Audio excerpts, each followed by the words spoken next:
আমি আপনাকে এই প্রশ্নের আগে একটু কথা বলি আরকি একটা। একটু বলব আমার কি? প্রশ্ন আচ্ছা বলেন, ঠিক আছে বলেন। ভাই আসলে মানে আমি ভাই জানতেছি আরকি আস্তে, আস্তে। তো আমার নলেজ ভাই ইসলামে বলেন, তারপরে আপনাদের নাস্তিকবাদীতে বলেন খুবই কম। তো আপনার প্রশ্নের হয়তোবা যথার্থ উত্তর আরকি আমার কাছে আসলে নাই। হয়তোবা নাই, আমি আচ্ছা, শিখতেছি। হয়তোবা কোনদিন আরকি আপনি প্রশ্ন করলে উত্তরগুলো দিতে পারব। ঠিক আছে। আপনি এই জিনিসগুলো নিয়ে আরো ভালো করে পড়েন। যখন আমার সাথে তো ভাই আলোচনা আপনি করতে তো আসবেন আরেকটু সময় দিতেন, আমি এখানে একটু আরেকটা এড বের করছি। কথাটা একটু ভাই শেষ যার করি। কোনো আমার কথাটা টাইমলাইন একটু দরকার শেষ হবে না। করি। হ্যাঁ, কথাটা বলেন, একটু বলেন। শেষ করি। আমার কথাটা একটু হ্যাঁ, শেষ করি। একটু ধৈর্য ধরেন। আপনি যখন এখানে আসবেন একেকটা জিনিস নিয়ে এই ইনফরমেশন গুলো নিয়ে আসবেন। কারণ এই জিনিসগুলো তো ইম্পর্টেন্ট ইনফরমেশন। এই জিনিসটার ইয়াটা বোঝার জন্য, তাই না? এইজন্যই আপনাকে বলছি ইনফরমেশন গুলো সাথে করে নিয়ে আসবেন। না হলে আমরা আলোচনা কিভাবে করব? ২ নম্বর বিষয় হচ্ছে হুম, যে হুম। ধরে নিচ্ছি তর্কের খাতিরে মোহাম্মদকে আল্লাহ আগে থেকেই জানায় দিছে মক্কা বিজয়-টিজয় হবে। এটা খুবই বড় একটা ভবিষ্যৎবাণী। হ্যাঁ? তাই এতে কি ভাই এই রকমের ভবিষ্যৎবাণী তো অনেক মানুষ অনেক সময় করছে। যখন হিটলার যখন ২য় বিশ্বযুদ্ধ করছে তখন তো হিটলার বলছে যে আমরা একসময় পোল্যান্ড দখল করব। কয়েকদিন পরে দেখা গেছে পোল্যান্ড দখল হইছে। এ থেকে এই যে আমেরিকান যে ট্রাম্প, ট্রাম্পও তো অনেক ধরনের কথাবার্তা বলছে। সেগুলো তো দেখা গেছে কয়েকদিন পর হইছে। এগুলা থেকে তো সে আল্লাহর নবী এটা প্রমাণ হয় না। ২ নম্বর বিষয় হচ্ছে যখন হুদায়বিয়ার সন্ধি করা হয়, যখন মুহাম্মদ মক্কাবাসীদের সাথে মানে চুক্তি করার জন্য অগ্রসর হয়েছিল তখন একটা ঘটনা ঘটছিল। ঘটনাটা কি? ঘটনা হইল ওসমানকে অ পাঠানো হয়েছিল মক্কাতে আলোচনা করার জন্য। ঠিক আছে? হ্যাঁ, এই হ্যাঁ, ঘটনাটা কি আপনি হ্যাঁ। জানেন? জি ভাই, কিছুটা জানি আরকি, মানে সম্পূর্ণ কি জা ঘটনা মনে নেই, বাট কি জানেন বলেন তো? যে হযরত উসমান সালাম রাদিয়াল্লাহু তাআলা আনহু কে পাঠানো হয়েছিল। পরবর্তীতে মনে হয় সে ওইখানে আরকি ইন্তেকাল করেন বা এরকম একটা কিছু। ওমা! ওসমান ইন্তেকাল করলে খলিফা কেমনে হইল? সে ও ওসমান তো আচ্ছা ভাই, তাহলে এটা আমি আগেই বলছি ভাই। আমার নলেজ আসলে জানতেছি ভাই আস্তে, আস্তে। আচ্ছা। মানে হচ্ছে মজার কাহিনী। এটা খুবই মজার একটা কাহিনী। যে ওসমানকে পাঠাইছে মক্কার লোকেদের সাথে কথাবার্তা বইলে আসার জন্য। মোহাম্মদ প্রায় ১৪০০-১৫০০ মানুষ নিয়ে গেছে হজ করতে। কিন্তু মক্কাবাসী কইছে, হজ করতে দিব না তোরে, যা। তোরা আসলে একেবারে খবর আছে।" তখন মোহাম্মদ বলছে যে, "আচ্ছা ঠিক আছে, ওসমানের পাঠাইতেছি। ওসমান তুমি যাও বাবা। তুমি তো যাও। তুমি গিয়ে একটু কথাবার্তা বইলে আসো। দেখো তো আমার করে আ করতে দেয় নাকি, হজ করতে দেয় নাকি? আমরা তো হজ করতে আইছি।" তখন ওসমান গেছে মক্কায়। মক্কায় যাওয়ার পর ওসমান গিয়া মক্কাবাসীদের সাথে কথাবার্তা কইতেছে। কিন্তু তখন খবর আসলো যে হায়, হায়! মুহাম্মদের কাছে খবর আসলো যে ওসমানরে তো মক্কাবাসী মাইরা ফেলাইছে। মুহাম্মদে গেল হুম, তো হুম। চেইত্তা, "এই তো আমার ওসমানরে মাইরা লাইছে, কত বড় সাহস! ওই সাহাবীরা তোমরা সবাই রেডি হও, তোমরা সবাই তরবারি নিয়ে রেডি হও। আমরা এখন এই যে ১৪৫০ আছি, ১৪০০-১৫০০ লোক আছি। আমরা এখন মক্কাবাসীর উপর আক্রমণ করব। আমাদের ওসমান হত্যার আমরা প্রতিশোধ নিব। তোমরা আমার হাতে হাত রাখো। হাত রাইখা তোমরা কসম করো হে সাহাবীরা যে তোমরা কেউ একজনও পিছনে যাইবা না। একজনও ওসমান হত্যার প্রতিশোধ না নিয়ে একজনও ফেরত যাবা না। বলো তোমরা সবাই। আমার হাতে বায়াত নাও সবাই মিল্লা।" তখন সব সাহাবীরা একজন, একজন করে হাত মুহাম্মদের হাতে ধইরা বায়াত নিল। এই সময় আল্লাহ পাক, মহান আল্লাহ পাক একটা আয়াত নাজিল করে দিল। "হে নবী, তোমরা একদম সঠিক কাজ করতেছো। তোমরা যাও ওসমান হত্যার প্রতিশোধ নিতে। আমিও তোমাদের হাতের উপরে হাত রেখে বায়াত নিলাম।" মানে আল্লাহও ওই মুহাম্মদের হাতের উপরে হাত রেখে বায়াত নিল যে ওসমান হত্যার প্রতিশোধ তারা নিবে। একটু পরে দেখা গেল যে ওসমান ড্যাং-ড্যাঙায়া আইসা পড়ছে। ভাই একটু কন তো ভাই, যে আমি বুঝলাম যে মোহাম্মদ না হয় জানে না যে ওসমান যে মানে ওসমান যে মরে নাই এটা মোহাম্মদ তো ভাবছে যে গুজব শুইনা মোহাম্মদ ভাবছে যে ওসমানের মনে মেরে লাইছে। কিন্তু ভাই আল্লাহর তো এটা জানানোর কথা নাকি ভাই? কি কন? হুম, হুম। অবশ্যই, অবশ্যই। আল্লাহর তো এই মোহাম্মদের উপরে হাতের উপরে হাত রাইখা ওসমান হত্যার প্রতিশোধের বায়াত নেওয়ার তো কথা না। আল্লাহর তো তখন কওনের কথা, "ওই মোহাম্মদ, ওসমানের আমি তো দেখতাছি ওই মক্কায় তো ওসমান আছে এখনো, ও তো মরে নাই। আ আমি তো জানি ওসমান মরে নাই।" আল্লাহর তো এটা বলার কথা। কিন্তু আল্লাহ কেন বায়াত নিল ভাই হাতের উপরে হাত রাইখা? ওসমান হত্যার প্রতিশোধ যেটা নিতে মোহাম্মদ হাত বাড়াইলো যে আমরা ওসমান হত্যার প্রতিশোধ নিব। সেখানে আল্লাহ হাত রাইখা ওদের সাথে বায়াত নিল। আল্লাহ কইব না যে, "হ্যাঁ বেটা মোহাম্মদ, তো ওসমান তো মরে নাই। বেটা তুই কি এর বায়াত লইতাছস? তুই তো বোকার মতো বায়াত লইস না। ওসমান তো এখন আইতাছে। একটু খাড়া, একটু ওয়েট কর, দেখ ওসমান আইব নে।" এইটা তো কওনের কথা নাকি ভাই? হুম, হুম। অবশ্যই। তাইলে ভাই এটা কেমন হইলো ঘটনাটা? তাইলে আল্লাহ জানে না যে ওসমান যে মরে নাই? অবশ্যই ভাই জানি। তাহলে ভাই হয়তোবা আমাকে এই আয়াতটা সম্পর্কে আরেকটু নলেজ গেইন করতে হবে। আপনি না যেটা বলছেন ভাই, তাহলে আমরা এই আয়াতটা এবং এইটার ইয়াটা আমরা বের করি। ভাই আসলে আ ইনস্ট্যান্ট তো আসলে আমার পক্ষে এগুলো ব্যাখ্যা করা মানে একটু কষ্টকর। আমি আগে বলছি আমি শিখতেছি ভাই। না ইনস্ট্যান্ট আপনি তো তো ভাই ব্যাখ্যা আপনি করতে আমার হবে মতে এই যেটা বিষয়টা নিয়ে আপনি যদি আরো কারো জ্ঞানী কারো সাথে আলোচনা করেন ভাই, তাই আমারও যে একটা কিউরিওসিটি ছিল এখান থেকে আরকি প্রশ্ন করতে আসছিলাম, বাট টাইমলাইন এর কারণে আপনি আরকি যে সমস্যা বলছেন, বাট আমি চেষ্টা করব আরকি আমি একটু টাইমলাইনটা ভালোভাবে জেনে আবার আমরা আপনাকে একটু জিনিসটা এই একটু বিষয়ে দেখি, কথা বলতে। জিনিসটা একটু দেখি। আপনাকে তো মুখে বললাম, রেফারেন্স সহ আমরা একটু দেখি। এটা হচ্ছে এই যে নবী মক্কা অভিযানের সময় ১৪০০ থেকে ১৫০০ সৈন্য নিয়ে মক্কার দিকে অগ্রসর হইল। মক্কাবাসীরা তাদের অনুমতির এই সময় ওসমান মৃত্যুর প্রতিশোধ না নিয়ে তারা ফিরবে না এই শপথ করলো এবং এটাকে বলা হয় বায়াতুল রিদওয়ান। এটা একটা বিখ্যাত বায়াত। বায়াতের সময় আল্লাহ পাক এই সময় একটা আয়াত নাজিল করলো যে যারা তোমার সাথে শপথ করছে তারা মূলত আল্লাহর সাথে শপথ করছে, আল্লাহর হাত তাদের সকলের হাতের উপরে। হ্যাঁ, এই যে দেখেন কোরআনের আয়াতে যে জিনিসটা বলা হচ্ছে যে আল্লাহ পাক তাদের এই যে, আর যারা তোমার কাছে বায়াত গ্রহণ করে তারা শুধু আল্লাহরই কাছে বায়াত গ্রহণ করে, আল্লাহর হাত তাদের হাতের উপরে, মানে আল্লাহ তাদের হাতের উপরে হাত রেখে বায়াত নিচ্ছে যে ওসমান হত্যার প্রতিশোধ না নিয়ে যাবে না। কিন্তু একটু পরে ওসমান ফিরে আসলো। আচ্ছা, আমরা এই ভিডিওটা একটু দেখি এখানে কি বলে এই যে হুজুর। এবং আমরা ইয়াটাও দেখবো, এই যে দেখেন আবু বকর জাকারিয়ার যে তাফসীর গ্রন্থ, এখানে যে জিনিসটা বলা আছে দেখেন, পবিত্র মক্কা নগরীতে ওসমান রাদিয়াল্লাহু আনহু শহীদ হওয়ার খবর শুনে রাসূলুল্লাহ সাল্লাল্লাহু আলাইহি ওয়াসাল্লাম সাহাবা ইকরাম থেকে হুদাইবিয়া নামক আহ স্থানে গাছের নিচে যে বায়াত নিয়েছিলেন সেই বায়াতের প্রতি ইঙ্গিত করা হয়েছে। আহলে সুন্নাত ওয়াল জামাতের আকীদা বিশ্বাস হচ্ছে যে আল্লাহ তাআলার হাত রয়েছে, যেভাবে তার হাত থাকা উপযোগী ঠিক সেভাবেই হাত রয়েছে, এই হাতকে কোনো প্রকার অপব্যাখ্যা করা অবৈধ। সুতরাং আমরা বিশ্বাস করবো যে আল্লাহ তাআলার হাত রয়েছে, তবে তার হাত আমাদের পরিচিত কারো হাতের মতো নয়। আল্লাহ বলেন যারা রাসূলুল্লাহ সাল্লাল্লাহু আলাইহি ওয়াসাল্লামের হাতে বায়াত করেছে তারা যেন স্বয়ং আল্লাহর হাতে বায়াত করেছে, কারণ এই বায়াতের উদ্দেশ্য আল্লাহর আদেশ পালন করা ও তার সন্তুষ্টি অর্জন। রাসূলের আনুগত্য যেমন আল্লাহর আনুগত্য, তেমনি রাসূলের বায়াত হওয়া আল্লাহর বায়াত হওয়ারই নামান্তর। কাজেই তারা যখন রাসূলের হাতে হাত রেখে বায়াত করলো তখন আল্লাহর হাতেই বায়াত করলো। রাসূলের মাধ্যমে প্রকৃতপক্ষে আল্লাহর সাথে এই বায়াত অনুষ্ঠিত হচ্ছিল। এইখানে এই জিনিসটা বলা আছে, এবং এখানে বলা আছে এটা হচ্ছিল ওসমান হত্যার প্রতিশোধ নেয়ার বায়াত। তাহলে আল্লাহ যে ওসমান হত্যার প্রতিশোধের সময় বায়াতের জন্য হাত বাড়াইলো, এটা কেন করলো? এটা তো, আচ্ছা আমরা এই ভিডিওটা দেখি একটু, ভিডিওতে কি বলে এই আলেম। তারপরে এসেছে সেই হুদাইবিয়ার বিষয়। হুদাইবিয়ায় আপনাদের গত সপ্তাহের আগের সপ্তাহের ঘটনা যদি শুনে মনে রেখে থাকেন তাহলে কিছু মনে আছে। নবী করিম সাল্লাল্লাহু আলাইহি ওয়াসাল্লাম হুদাইবিয়ায় যখন পৌঁছিলেন মক্কার কাছাকাছি জায়গা, তখন কি করা হলো? কাফেরদের পক্ষ থেকে বাধা দেওয়া হলো যে না, মক্কায় ঢুকতে দেবো না। এরা বদরের যুদ্ধে কারো আমাদের বাপকে মেরেছে, কারো ছেলেকে মেরেছে, কারো ভাইকে মেরেছে, কারো 17 জন এরা ফোন হয়েছিল এই মক্কার মুশরিকরা বদরের যুদ্ধে। আর এদেরকে আমরা ঢুকতে দিয়ে দেবো? তাহলে তো আমরা হার মেনে নেবো। তাহলে না, এই হার মানবো এদের কাছে, না ঢুকতে দেবো না। যখন বাধাপ্রাপ্ত হয়ে গেলেন রাসূলুল্লাহ সাল্লাল্লাহু আলাইহি ওয়াসাল্লাম, সাহাবায়ে কেরামদের সংখ্যা ছিল 1400 থেকে 1500। 1400 কম ছিল, 1400 পরে কিছু বেশি ছিল। এজন্য কিছু কিছু রিওয়ায়াতে ঐতিহাসিক যে বর্ণনাগুলি রয়েছে বা তাফসীরে বর্ণনা রয়েছে তাতে 1500 কথা রয়েছে, আর কিছু বর্ণনায় 1400 রয়েছে। 1400 কিছু বেশি সংখ্যক সাহাবায়ে কেরাম নবী করিম সাল্লাল্লাহু আলাইহি ওয়াসাল্লাম হুদাইবিয়ার সময় যাচ্ছেন। কোন হিজরিতে হুদাইবিয়া হয়েছিল? 6ষ্ঠ হিজরিতে। নবী করিম সাল্লাল্লাহু আলাইহি ওয়াসাল্লাম মক্কায় 13 বছর নবী হওয়ার পরে, আর তারপরে 6ষ্ঠ হিজরিতে যাচ্ছেন। এখানেও প্রায় 6 বছর হয়ে যাচ্ছে। 13 আর 6 প্রায় 19 বছর। 19 বছর পরে সাথে নিয়ে যাচ্ছেন মাত্র কতজন?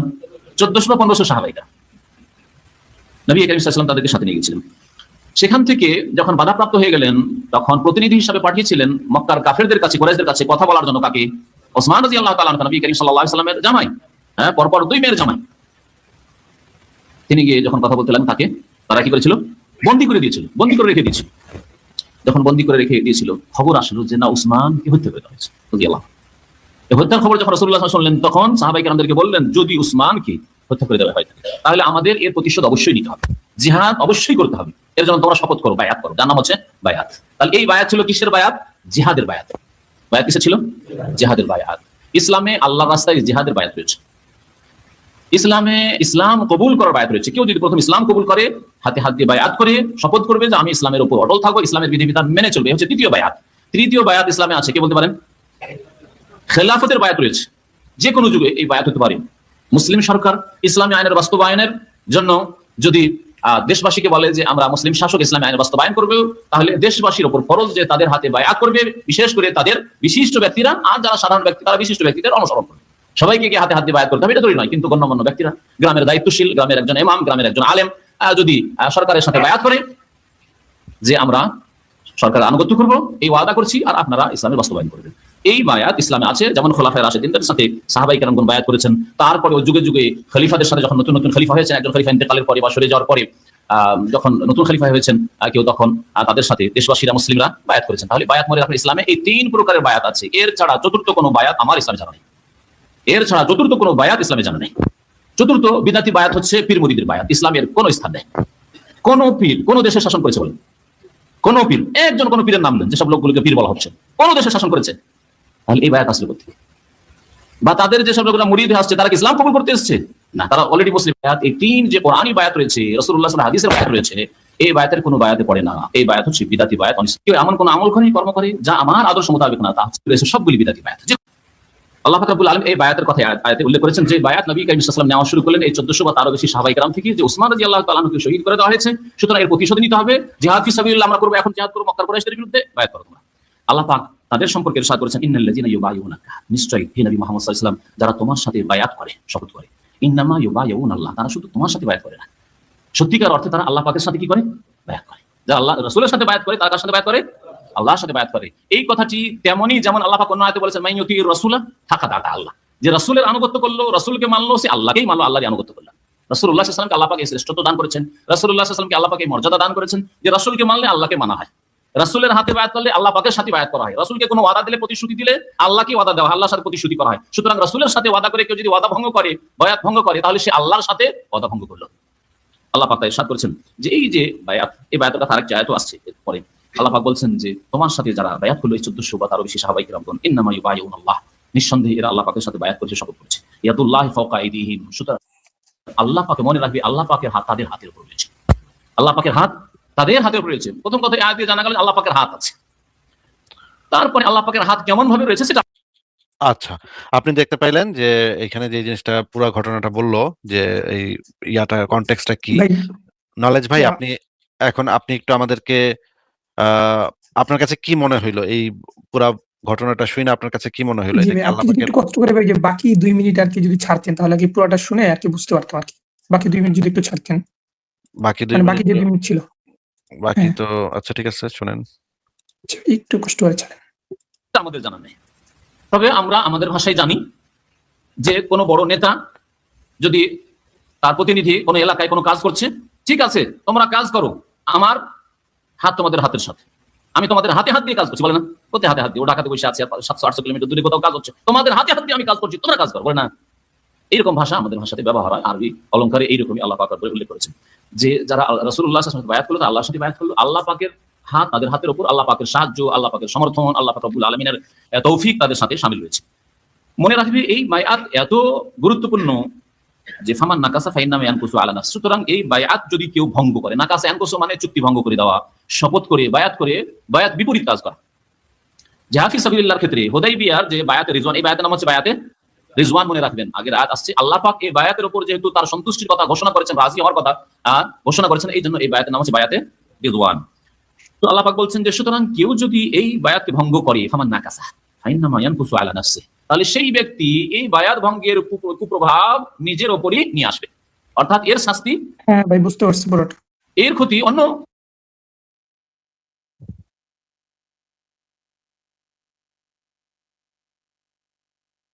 আচ্ছা, আমি যতটুকু আপনি দেখতে চাইছেন ততটুকু দেখাইলাম। এবার আপনি আমাদেরকে একটু বলেন তো ভাই যে আপনি কি বুঝলেন ঘটনাটা? আবার আপনি আপনার ভাষায় ঘটনাটা একটু বলেন তো আমাদেরকে, আমরা একটু আপনার মুখে থেকে শুনি ঘটনাটা কি হয়েছে। ঘটনাটা তো ভাই মোটামুটি ওই যে আপনি যেটা বলছিলেন আর কি, যে হযরত ওসমান রাদিয়াল্লাহু তাআলা আনহু না যখন না, আর কি মোহাম্মদ মক্কায়, 1400-1500 লোক নিয়ে হজ করতে গেছে, কিন্তু হ্যাঁ হ্যাঁ মক্কাবাসীদের ঢুকতে দেয় নাই।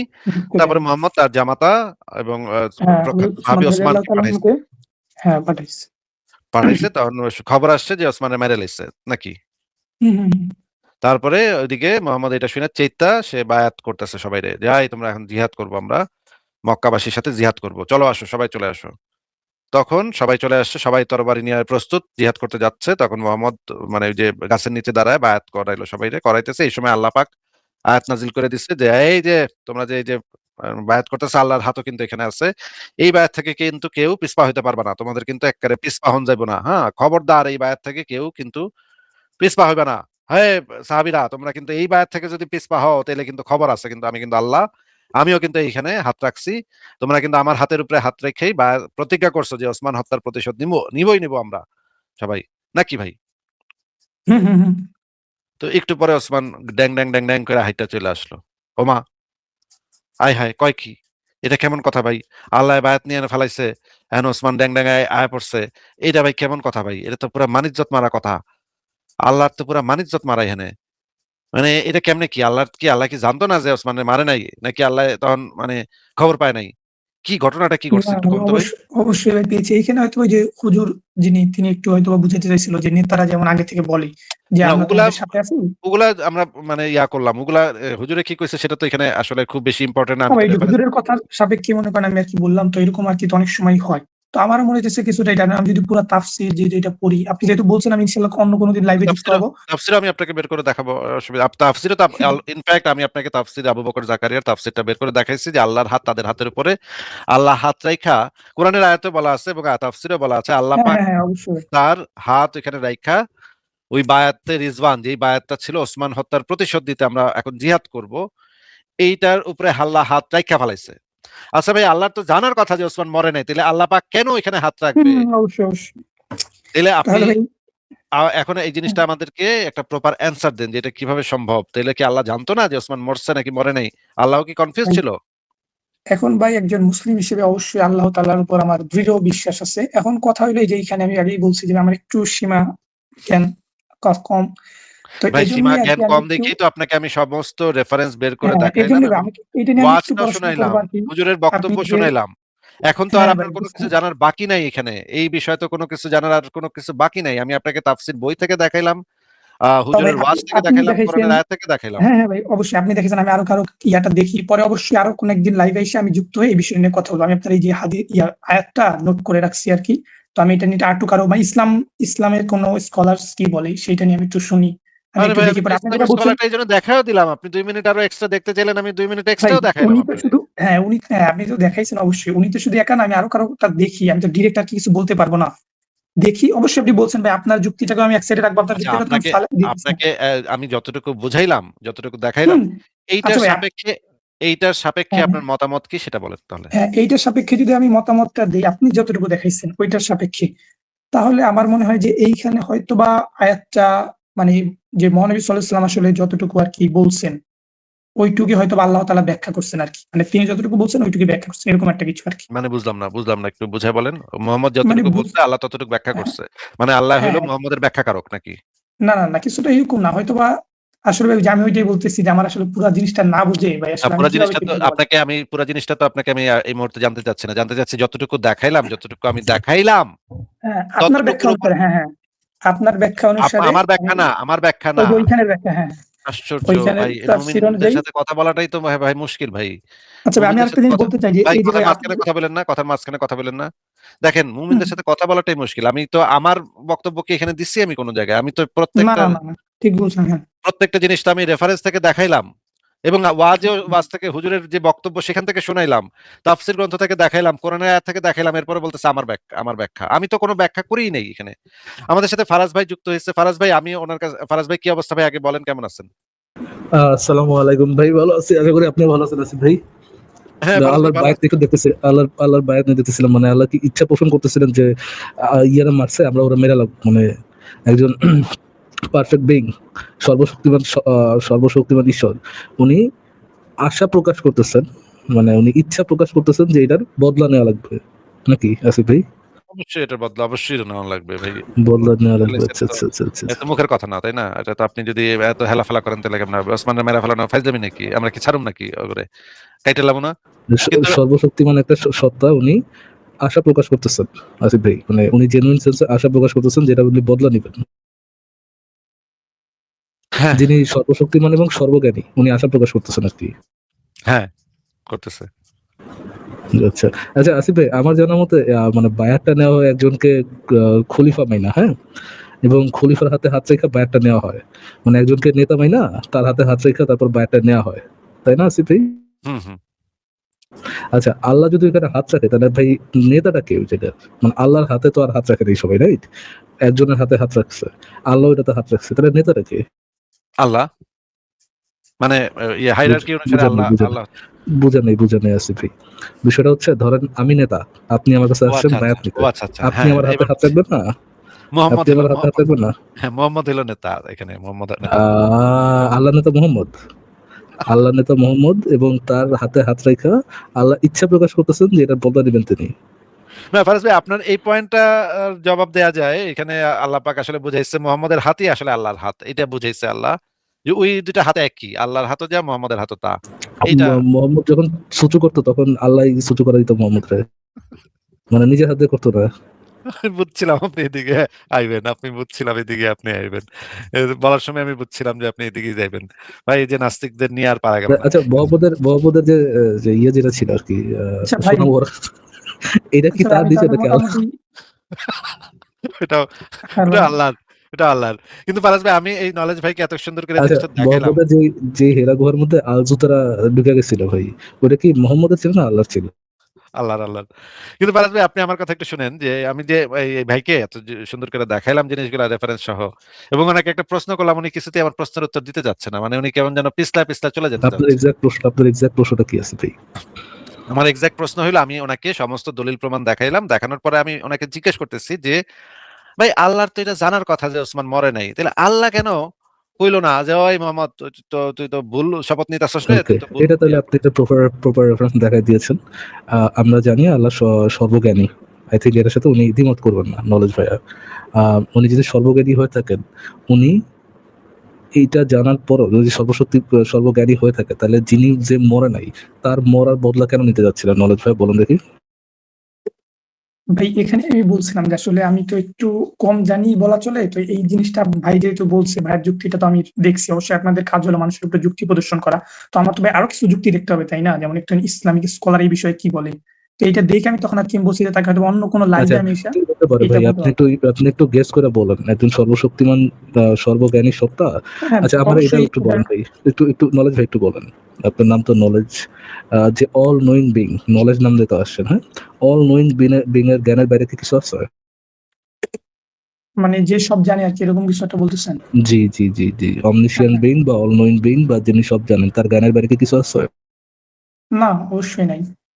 যিনি জানেন না যে এই এক্স নামক কোন একজন ব্যক্তি বা ওসমান বা যেই যেবারে মরার খবর হয়েছিল, ব্যক্তি মারা গেছেন কি জান নাই, যিনি এটা জানেন না, তিনি কি সর্বজ্ঞানী কোনো সত্তা হইতে পারে? না, অবশ্যই হতে পারেন না। কিন্তু আল্লাহ ভাই এইখানে তো আচ্ছা, আমি তাহলে আমি একটু নলেজ ভাইয়া একটু শুনুন বুঝি। প্রেমিস ওয়ান, আল্লাহ সর্বজ্ঞানী সত্তা, তার জ্ঞানের বাইরে কিছু নেই। প্রেমিস টু, আল্লাহ জানেন না যে প্রেমিস ওয়ান, যিনি সর্বজ্ঞানী সত্তা, তার জ্ঞানের বাইরে কিছু নেই। প্রেমিস ওয়ান, আবার প্রেমিস ওয়ান, যিনি সর্বজ্ঞানী সত্তা, তার জ্ঞানের বাইরে কিছু নেই। প্রেমিস টু, আল্লাহর জ্ঞানের বাইরে ছিল যে এক্স ব্যক্তি, ওসমান না আছে ভাই? হ্যাঁ, ওসমান ওসমান। নাকি উমর? ওসমান। ওসমান মারা গেছে কিনা সেটা আল্লাহ জানেন না। কনক্লুশন, আল্লাহ সর্বজ্ঞানী সত্তা নয়। বলেন ভাই, এটার বিপক্ষে কি আপনার বলার মতো কিছু আছে? আসলে আমি যেটি বলছি, এখন আমার কাছে আসলে এটার বিপক্ষে বলার মতো আসলে কিছুই নাই। এজন্য ভাই আমি বলছি এইটা যে পরবর্তীতে একেবারে মানে খুব সহজ একটা আর্গুমেন্ট, খুবই সহজ একটা আর্গুমেন্ট। আপনার এই আর্গুমেন্টে আমার আর্গুমেন্টের বিপক্ষে বলার মতো বা ডিবাঙ্ক করার মতো আপনার কাছে কোনো কিছু আছে কিনা একটু জিজ্ঞেস করতেছি। প্রেমিস ওয়ান, আমি যিনি সর্বজ্ঞানী সত্তা, তিনি সব জানেন। প্রেমিস টু, আল্লাহ জানেন না ওসমান মারা গেছেন কিনা। কনক্লুশন, হ্যাঁ, আল্লাহ আপনার সর্বজ্ঞানী সত্তা নন। হ্যাঁ, আপনার যদি ভাই এই যে সেকেন্ড যে আর্গুমেন্টটা দিচ্ছেন, অর্থাৎ আল্লাহ তাআলা জানেন না যে উসমান রাদিয়াল্লাহু তাআলা মারা গেছে, তাহলে অবশ্যই আপনার কনক্লুশনটা ঠিক আছে। বাট ওই আয়াতের তো অন্য আচ্ছা, ব্যাখ্যা হইতে পারে। এজন্য আরকি আমি সময় আচ্ছা, অন্য চাচ্ছিলাম। ব্যাখ্যা কি হইতে পারে? অন্য ব্যাখ্যা এটা হইতে পারে যে এইটা আমি আল্লাহ না, আপনাকে জানে। বলতে এক আল্লাহ সেকেন্ড। আ ভাই এইভাবে ভাই আসলে ভাই আপনারা যদি নলেজ ভাই এক্সপোজ ১ দেন সেকেন্ড, তাহলে তো ১ সেকেন্ড। এই আয়াতের অন্য ব্যাখ্যা এমন হইতে পারে যে আল্লাহ জানে ওসমান মরছে। তারপরেও আল্লাহ না, মোহাম্মদের এরকম না। হাতের আপনি যে হুজুর একটু যে কথার বলতেছিল মাঝখানে যে কথা বলতেছেন কেন ভাই? আমি তো কথা বলতেছি ভাই। কথার মাঝখানে বলতেছেন কেন? এই আয়াতের ব্যাখ্যা ফারাজ ভাই এরকম হইতে পারে যে আল্লাহ জানে যে ওসমান মরে নাই, কিন্তু আল্লাহ দেখতেছে যে মোহাম্মদের মানে চিন্তা মিথ্যা বাইরিছে ওসমান হত্যার প্রতিশোধ নেওয়ার জন্য বায়াতে রিদওয়ান সবাই ডাইকা, "এই আসো সবাই, আমরা ওসমান হত্যার প্রতিশোধ নিব।" তখন আল্লাহ জানে যে ওসমান মরে নাই, তারপরে সে বলতেছে, আরে আমার নবী একটু বায়াত খেলতেছে, একটু পরে সে মানে বায়াতটা আবার ফিরায় নিতে হবে, ফিরায় নিবে। আচ্ছা আমিও একটু মজা মজা কইরা মানে মোহাম্মদের সাথে একটু বায়াতটা লই, একটু মজা মজা মারি আমার নবীর সাথে, একটু এটা একটা ঠাট্টা মশকরা করি আমার নবীর সাথে। এইটা হইতে পারে আরেকটা ব্যাখ্যা। শুধুমাত্র এই ২ টা ব্যাখ্যা ছাড়া তো আমি আর কোন ব্যাখ্যা দেখতেছি না। ফারাজ ভাই আপনি কি আর কোন ব্যাখ্যা পান যে আল্লাহ মশকরা করছে অথবা আল্লাহ সিরিয়াসলি বায়াত নিছে? এই ২ টার বাইরে কি আর কিছু আছে ফারাজ ভাই? এর বাইরে আমি আরেকটা যদি ব্যাখ্যা করতে পারি আরকি, যে হুজুরের কথা অনুযায়ী, তাইলে আচ্ছা, আরকি আচ্ছা। আপনারা করেন। হয়তোবা আমাকে একটু সময় দিবেন। হ্যাঁ, করেন। সেটা হলো যে সে যেরকম বলল যে অনেক সময় দেখা যায় যে অনুসারীরা ধরেন অনুৎসাহী হয়ে যাইতে পারে। তখন দেখা যায় তারা কোনো উদ্যোগ নিলে নেতাদের উচিত সেই জিনিসটাকে সমর্থন করা। অর্থাৎ শুধুমাত্র উদ্যোগটাকে। এখন উদ্যোগটার সেটা ফলাফল হয়তোবা অনেক সময় দেখা যায় ধরেন ভুলও হইতে পারে। আবার অনেক সময় দেখা যায় ঠিক হইতে পারে। কিন্তু তাৎক্ষণিক যে মহানবী সাল্লাল্লাহু আলাইহি ওয়াসাল্লামের যে ইচ্ছাটা ছিল, আল্লাহ তাআলা হয়তোবা সেটাকে সমর্থন জানানোর জন্য, হ্যাঁ, তুমি ঠিক করছো যে তোমার একজন মুসলিম ভাইকে হত্যা করছে, তোমার উচিত তোমার প্রতিশোধ নেওয়া। তো সেই হয়তোবা থেকে এই জিনিসটাকে আল্লাহ তাআলা হয়তোবা সাধুবাদ জানানোর জন্য অথবা এই জিনিসটাকে ধরেন সত্য এটাকে জানানোর জন্য তাকে বায়াত দিতে পারে যে, "না বা তোমার সাথে আমার সমর্থন আছে, তুমি এটা করো।" এইটা হইতে পারে। এটা মানে এর ওদেরকে উৎসাহ দেওয়ার জন্য এটা করে থাকতে ফারাজ ভাই, আপনি কি যুক্তিটা শুনছেন? ফারাজ ভাই কই চলে গেলেন? আচ্ছা, দর্শক শ্রোতা আপনারা বুঝতে পারলেন যে আমাদের নলেজ ভাই যে আরেকটা সম্ভাবনার কথা বলল যে, আল্লাহ জানে যে ওসমান মরে নাই।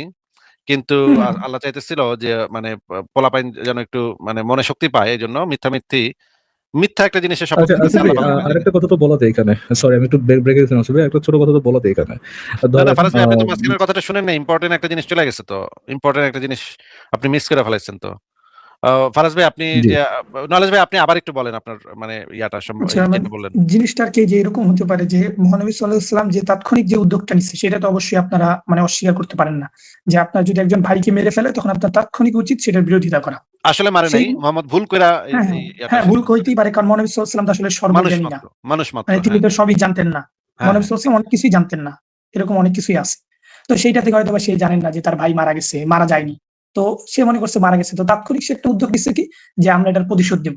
তো এই যে তাদের মধ্যে যে একটা উৎসাহ অর্থাৎ যে সত্য কাজে যে একটা উৎসাহ, এই উৎসাহটাকে হয়তো আল্লাহ তাআলা মানে বাঁচায় রাখার জন্য বা যে তারা যে উদ্যোগটা ঠিক নিছে অর্থাৎ এই উদ্দেশ্যটাকে বাঁচায় রাখার জঙ্গির জন্য বাচ্চা জঙ্গিদের মধ্যে যেন জঙ্গিগিরি না কমে, জঙ্গির বাচ্চার আওয়াজ থাকবে জ্বলন্ত নাকি ভাই, জ্বলন্ত আগুনের মতো, কখনো জঙ্গিগিরি কমা যাবে না নাকি ভাই? মানে এই একটু যদি ইয়েটা আপনি যেন না গালাগালি না করেন ভাই, মানে আমি একটু কথা বলি ভাই। আমি ১ সেকেন্ড আচ্ছা, বলি। ফারাজ ভাই, আমি জাহাগা ১ অলরেডি সেকেন্ড হাঁকছেন, বলবো? বুঝছি ভাই, না বুঝছি জাহাগা অলরেডি হাঁকছেন ভাই, আর এটা নিয়ে ইয়ে করে না, অলরেডি মানে দুর্গন্ধ ছড়া গেছে, যেটা বলছেন অলরেডি দুর্গন্ধ ছড়া গেছে। আমি আপনার আরেকটা কথা তাহলে বলি ১ ভাই, মিনিট কথা মানে বলতে দেন। মানে একটু মানে নলেজ ভাই একটা জিনিসটা আমি একটু কল্পনা আপনার কাছে করতেছি ফারাজ রিকোয়েস্ট ভাই। আমাকে অন্তত ১ মিনিট কথা বলতে দেন। নলেজ ভাই, আমি জিনিসটা একটু কল্পনা করতেছি। আল্লাহ পাক ওইদিকে দেখতাছে যে ওই যে দূরে ওসমান আইতাছে, রাস্তায় হাইটা আইতাছে। গাধার পিঠে চইড়া ওসমান মক্কা থেকে ওইদিকে আইতাছে। কিন্তু ওইদিকে আবার ১৫০০ লোক রাগে আগুন হয়ে আছে, তরবারি বাইর কইরা এক্ষুনি কাইটালামো, মক্কাবাসীর এক্ষুনি মেরালামো, কাইটালামো। তো আল্লাহ তখন কইলো, মনে মনে ভাবলো, যাই ওগরে একটু উৎসাহ দেই। ওরা যেন ওই জিন্দা ওসমান হত্যার প্রতিশোধ যেন ওরা নেয়ার যেন জোশটা যেন আরো বাড়ে। এটা আমি গিয়া ওগরে জোশটা বাড়ায় দিই। হ্যাঁ, ওরা যেন জিন্দা ওসমান হত্যার প্রতিশোধ নিতে পারে। আমার কাছে তো ভাই জিনিসটা আমি তো আরে কল্পনায় আসিফ ভাই, আমরা যদি ক্যারেক্টার গুলো একটু চেঞ্জ করি, আসিফ ভাই ক্যারেক্টার গুলো যদি একটু চেঞ্জ করি, তোমার নলেজ ভাই আমি আপনার একটা উদাহরণ দিই, একটু আমার ইয়ে দেন। ধরেন ধরেন আপনি ধরেন ইউকেতে আছেন, আসিফ ভাই ইউকেতে আছে, ইউনাইটেড কিংডমে আপনি আছেন, আসিফ ভাই আছে, আপনি থাকেন আপনার মুমিন ভাইদের সাথে।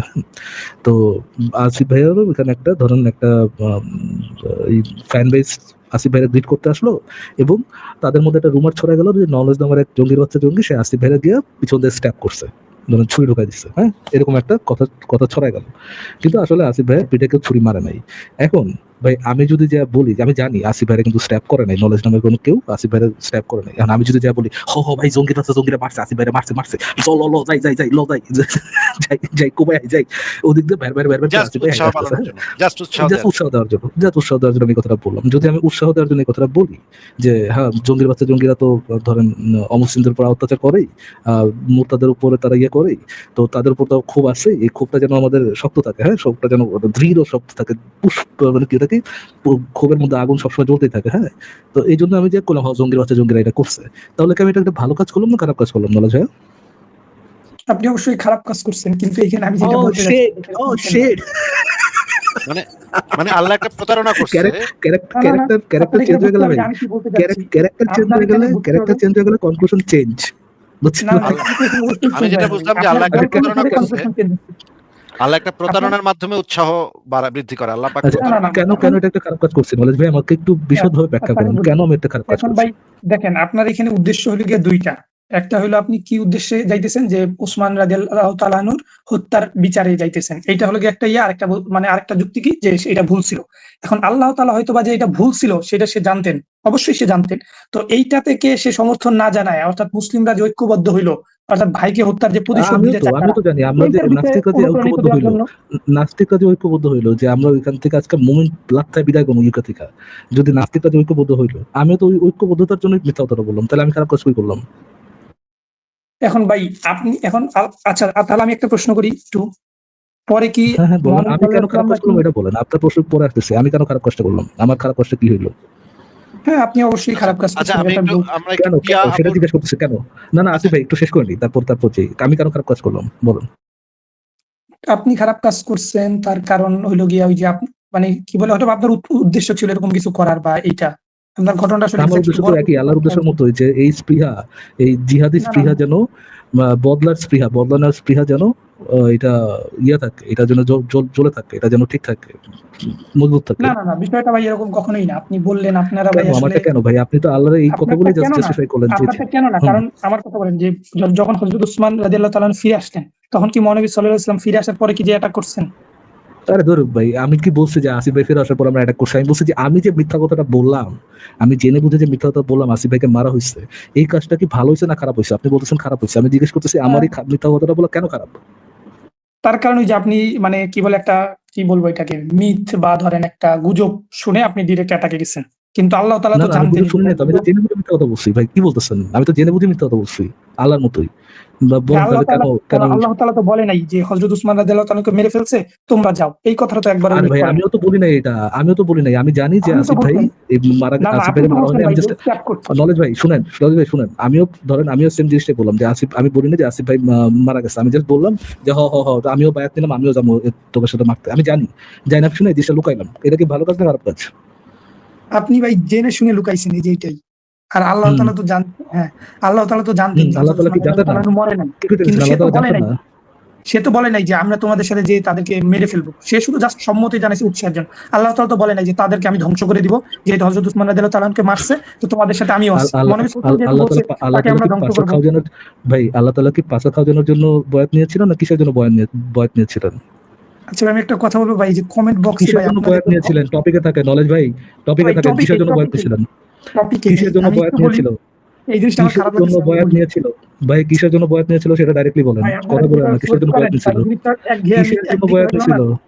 আপনারা কিসের কিন্তু জন্য দুইজন বয়াত কথা নিয়েছিল বলতেছেন সেটা বলেন, নলেজ ভাই কিসের জন্য ভাই। বয়াত নিয়েছিল সেটা আচ্ছা, আমার বলেন। মত, আপনারা বারবার স্বাধীন চেতনা করেন, আমার মতটা কিসের কি স্বাধীন জন্য চেতনা করতে বয়াত দিতেছে নিয়েছিল? না? ভাইয়া কথা কারণ ভাই বলবে এটা না বলছেন এখন, যে আমি রাজি না হই। ভাইয়া কথা বলবে না, ভাইয়া কথা বলবে না, ভাইয়া কিসের জন্য বয়াত দিছিল আল্লাহ? আল্লাহ হ্যাঁ তাআলা তো বায়াত দিছিল এই জন্য তাদের উৎসাহ করার জন্য, যে তোমরা যে জিনিসটা করতেছো আল্লাহ কি এটা বলেছিল তাদের তোমাদের উৎসাহ বয়াত দিছিল। উৎসাহ দেওয়ার জন্য বায়াত নিতেছে এটা বলছিল নাকি বায়াতের যে না। বক্তব্য ছিল আল্লাহ সেই তাআলা তো বক্তব্যের সাথে বায়াত নিছিল? আল্লাহ তাআলা তো বলে নাই যে আমিও তোমাদের সাথে ওসমান যাব এবং হত্যার হত্যার ভাই বিচার নিব। বয়াত কি উৎসাহের জন্য নিছিল নাকি ওসমান হত্যার যে রিভেঞ্জ সেটার জন্য বয়াত নিছিল? কোনটা? বয়াতটা না, এটা হচ্ছিল আপনি কিসের জন্য? হ্যাঁ, এই শপথটা যে এটাই হচ্ছিল হলো কিসের কথা, জন্য? এটাই কথা। কোরআন শরীফে শপথ আয়াতে কিন্তু কোথাও উল্লেখ নাই যে শপথটা হচ্ছিল শপথটা কিসের, এজন্য। শপথটা হচ্ছিল কিসের জন্য? কোথাও উল্লেখ না থাকলে তো ভাই এমন না যে আপনি আপনার পাশা থেকে বের করে উত্তরটা দিয়ে দেবেন, সেটা তো না। বয়াতটা হচ্ছিল কিসের জন্য? বয়াতটা হচ্ছিল অবশ্যই হত্যার বিচারের জন্য, যে আমরা হত্যার হত্যা বিচার না, করছি। হত্যার রিভেঞ্জের জন্য, হত্যার হ্যাঁ, রিভেঞ্জের হ্যাঁ, জন্য, বুঝলেন। হত্যার এটা প্রতিশোধের রিভেঞ্জ জন্য। আর আল্লাহ কি ওই বয়াতের মধ্যে হাত রেখেছিলেন? হুম, অবশ্যই রেখেছেন। হাত রাখা মানে কি? ওই হাত রাখা মানে বয়াতের সম্মতি এখন দেওয়া। এই জিনিসটাই আমি বলতেছি যে এইখানে আপনার বিভিন্ন বয়াত দিক বয়াত আছে, মানে এই কি ওই আয়াতটাকে ব্যাখ্যা করা বয়াত যায়। মানে কি বয়াত মানে কি ওইটা থেকে সম্মতি দেওয়া, ওই প্রতিশ্রুতিটা নিজে নেওয়া? এখন এমন হইতে পারে যে ভাই বয়াতে আপনি যে হাতটা বয়াত রাখলেন, মানে এটাকে কি আপনি সেটা জিজ্ঞেস করছি, দুইটা কারণে ঘুরান রাখতে না পারেন। ভাইয়া, কথা গুলাইলে হবে না। ভাই বয়াত মানে কি ওই আপনারা এই যে প্রতিশ্রুতিকে ভাই একমত বারবার হওয়া? স্বাধীন চেতনা বলেন অথচ মানুষের মতটাকে স্বাধীনভাবে প্রকাশ করেন না। বয়াত ভাই নাটক করে লাভ হবে না। বয়াত মানে কি একে ওই তো আপনার ওই কমেন্ট ইসের বক্সে মধ্যে আপনার যে ভক্তরা ওই ধুমসে ডায়লগ ভাই দিছে। আপনি ওটা আমি ওটা আসার ভাই সাথে সাথে ডায়লগ দিছে। পরে যায় নাটক করেন ভাই, আপনি নাটকটা পরে যায় করেন। আমি জিজ্ঞেস নাটকের ভাই করতেছি কিছুই ওই না, যে আমি বয়াতটা বলে যে দিতে নিল, আমার জ্ঞান। বয়াত হ্যাঁ, ভাইয়া কথা বললে এখন আমার সাথে কথা বলতে হবে। বয়াত মানে কি ওই হ্যাঁ, বলেন ইসের ভাই, সাথে কি সমস্যা নেই। একমত হওয়া? হ্যাঁ, অবশ্যই হুম? বায়াত মানে এখন দেখেন একমত হওয়া এদিকে দুইটা কারণ হইতে পারে। এখন ভাই দেখেন, আমি আপনাকে যদি একটা ঘটনা বলি ভাই, ছোট একটা ঘটনা যদি বলি। আপনার যে কারণটা দাঁড়ান, আপনি যে কারণটা নিজে নিজে বলবেন। বয়াত মানে আমরা বায়াত বলতে আমরা যেটা বুঝি সেটা হচ্ছে প্রতিশ্রুতি নেওয়া। কি নেওয়া? স্ট্রেট আপ যেটা বুঝি প্রতিশ্রুতি নেওয়া। অন্য সবাই প্রতিশ্রুতি নিচ্ছিল কিসের জন্য? ওসমানের রিভেঞ্জ নিবে, হত্যার রিভেঞ্জ নিবে। ওটার মধ্যে আল্লাহ হাত রাখছিল। বয়াতের মধ্যে যখন আপনি হাত রাখেন, হাত রাখার একটাই মিনিং থাকে যে এটাতে প্রতিশ্রুতি, সবাই প্রতিশ্রুতি নিচ্ছে, আমি প্রতিশ্রুতি নিচ্ছি যে ওসমানের হত্যার আমি কি করবো, রিভেঞ্জ নিব। আল্লাহ ওটার মধ্যে কি নিতেছে? প্রতিশ্রুতি দিতেছে। এখন আপনি যদি আপনার পাশা থেকে নতুন একটা বের করেন যে ভাই বয়াত মানে হইতে পারে আল্লাহ এখানে চিয়ার রিডিং করতে গেছিল, এটা তো আপনি রেফারেন্স দেখাইতে পারবেন না। রেফারেন্স দেখাইতে পারবেন? রেফারেন্স একটা হইতে পারে উদাহরণ বলে দিয়ে যেটা আপনি তাহলে সবাই রেফারেন্স বুঝতে আপনি পারবেন। দেখাতে পারবেন না। সুতরাং আমাকে উদাহরণটা দিতে দেন। আপনার যে আপনার যে আপনারা এক্সপ্লেনেশনটা স্বাধীন ভাঁজ ঘোষণা করে বলেন আপনার কাছে অথচ রাখেন। আমাকে আপনার এক্সপ্লেনেশন ভাই নাটক কম করেন, আপনার এক্সপ্লেনেশন ভাঁজ করে আপনার কাছে রাখেন। বয়াতের যে সাধারণ মিনিং আমরা ওইটাই নিছি, এক্সাক্ট যেটা মিনিং ওইটাই ঘটনা বলি নিছি। ছোট একটা এটার এখন সাপেক্ষে তাহলে তো হয়। নাটক ওইগুলা পরে করেন, ওইগুলা নাটক নাটক পরে মানে করেন, কি ওইগুলা বলতেছেন? আপনি ভাই তাহলে গাইলাম, নাটক করেন। নলেজ ভাই আপনার শুনেন, কাছে এখন ভাই আপনার আপনিও সাথে গাইলাম, এই যে আপনার সাথে আপনার আমি শুনেন, ভক্তরা বুঝছি গাইলে বুঝছি, দিছে হয়েছে ভাই, হয়েছে, বহুত নাটক হয়েছে, বুঝছি। শুনেন, এখন আপনার সাথে এখন লাস্ট আরেকটা আর্গুমেন্টের কথা বলবো, একটু মাথা ঠান্ডা করে নরমালি ভাই, উত্তর দিবেন। আমাকে আর্গুমেন্ট দিতে দেন, ঈশ্বর, আপনি তো দিতেন না বুঝছি, তখন যাবো আমাকে ওটাতে দিতে যাবো, দেন। বুঝছি, যাবো ওটাতে যাবো, শুনে নেন। ঈশ্বর কি কখনো মিথ্যা ইনফরমেশন দিতে পারেন? না, অবশ্যই আল্লাহ তাআলা কখনোই আল্লাহ তাআলা কখনোই মানে কি বলে মিথ্যা কোনো আশ্বাস বা দিতে পারে আচ্ছা, না। মিথ্যা ইনফরমেশন দিতে পারে না। ওসমান দিতে পারে মারা না। গেছে, ওসমান মারা গেছে, এই ঘটনাতে একমত হওয়া এটা কি একটা মিথ্যা ইনফরমেশন দেওয়া? ওসমান মারা গেছে এইখানে অবশ্যই মিথ্যা দেওয়া, কিন্তু আপনার দেখতে হবে যে ওসমান কি মারা আসলে এরকম গেছে, নাটক কম ভাই, যেহেতু জিজ্ঞেস করছে ওদের কথা বলেন। ওসমান মারা গেছেন এই ঘটনা, এই ইসে, এই কথায় একমত হওয়া কি মিথ্যা ইনফরমেশন দেওয়া কিনা? উসমান রাদিয়াল্লাহু তাআলা মারা গেছেন এই বিষয়ে অবশ্যই যদি একমত হয় তাহলে অবশ্যই মিন্স ইনফরমেশন। অবশ্যই মিথ্যা ইনফরমেশন দিয়েছেন।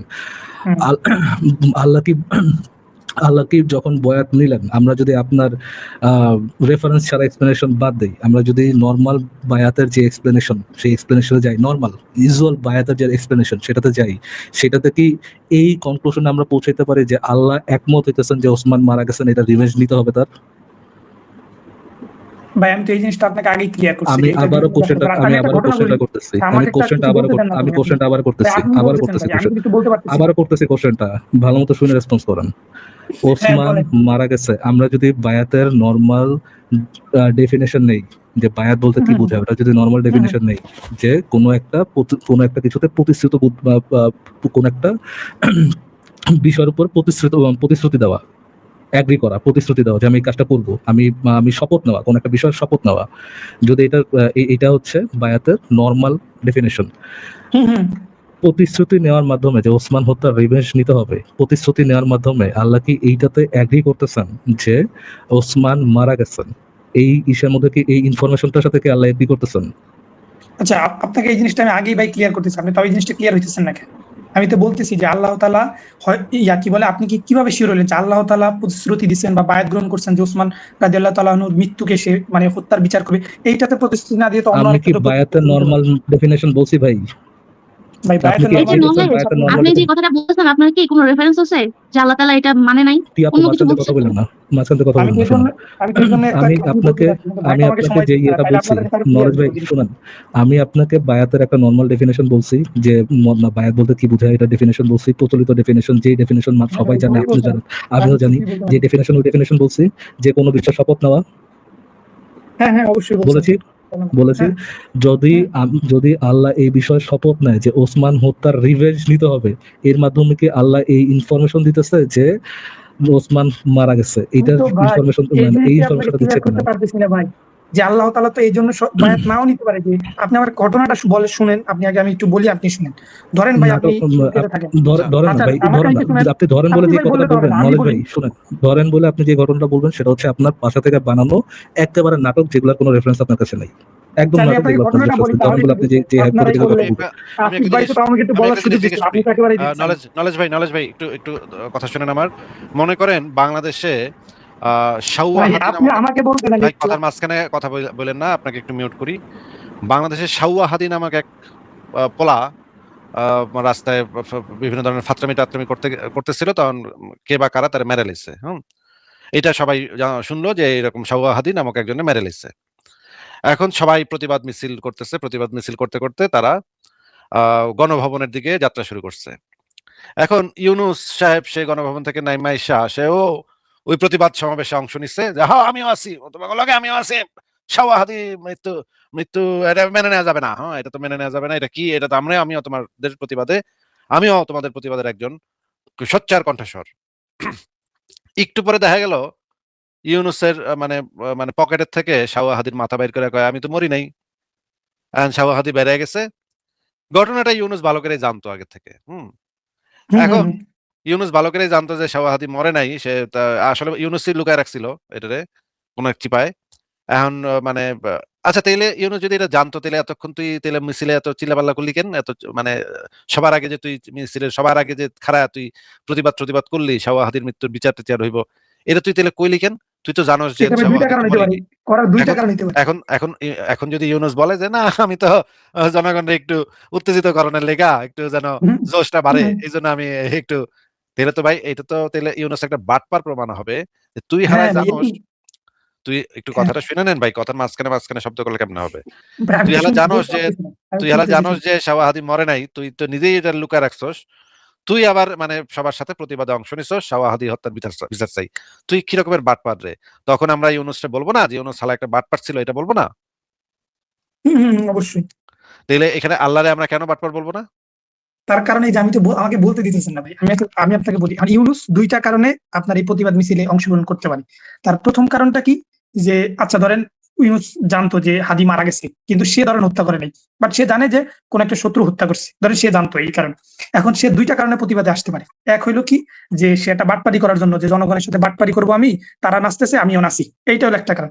আরেকটা হুম। কারণ কি হইতে পারে? যে জনগণরা যে আসলে সচেতন হইছে, তারা যে আইসা একটা হত্যার বিচার চাইতেছে, এইটাতে তাদের প্রতি একটা উৎসাহ করা উচিত। বা তারা যে আসছে, তারা যে গেদার হইছে, এটা কিন্তু তো বাংলাদেশ আগে কখনো হয় নাই। কিন্তু কিন্তু বাংলাদেশে তো এটা আগে যদি এই জিনিসটা করে কখনো হয় নাই। এটা যদি আচ্ছা করে না এটা আসিফ যদি ভাই করে এখানে নেক্সট প্রশ্নটা করেন আসিফ ভাই যে ইউনূস এই যে মানে লোকজনের এইটা দেখে যে সে ইনফরমেশনটা লুকাইলো, এই যে ইনফরমেশনটা লুকাইলো যে শাওয়াহাদি অ্যাকচুয়ালি মারে নাই, এইটার মাধ্যমে সে কি একটা মিথ্যা কথা বললো কিনা, ভুল ইনফরমেশন দিল কিনা, ইনফরমেশন হ্যাঁ, লুকানোর উদ্দেশ্য মাধ্যমে সে একটা ভুল ইনফরমেশন দিল কিনা? উদ্দেশ্যটা যদি আমরা ধইরাও নেই নলেজ ভাই উদ্দেশ্যটা যদি আমরা ধইরাও নেই যে খুব মহান একটা উদ্দেশ্যে সেই কাজটা করছে।